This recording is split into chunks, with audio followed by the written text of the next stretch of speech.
In order to understand where a logarithm comes from, let's consider the exponential function f at x is equal to 2 raised to the x power. Then let's try to find its inverse. Recall that in order to find the inverse of a function f, we're going to replace f at x with y to get y back in the equation.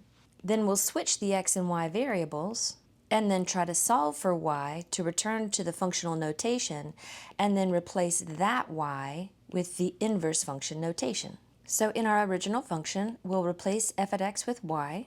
We'll then switch all the x and y variables.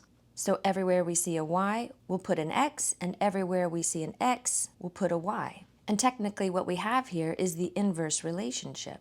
But we want to write this inverse using functional notation so that we can give it the f inverse notation. And this is where we run into a problem.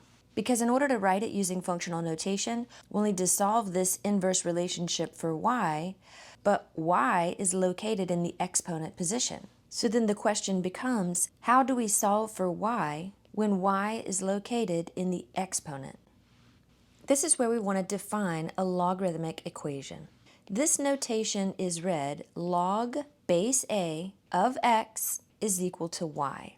And this relationship is describing the same relationship between a, y, and x as this other arrangement, a to the y is equal to x. This is an equation that we're more familiar with. The relationship between these quantities is said to be in exponential form. When an equation is in exponential form, we have a base raised to a power, and that's equal to a quantity x. But that same relationship between those values can be described using what we call logarithmic form. And we can convert back and forth between these two forms. The base in exponential form will be the base of logarithmic form, and this must be written as a subscript below the line that log is written on. What we're equal to in exponential form is in the position that we'll call the argument of the logarithm.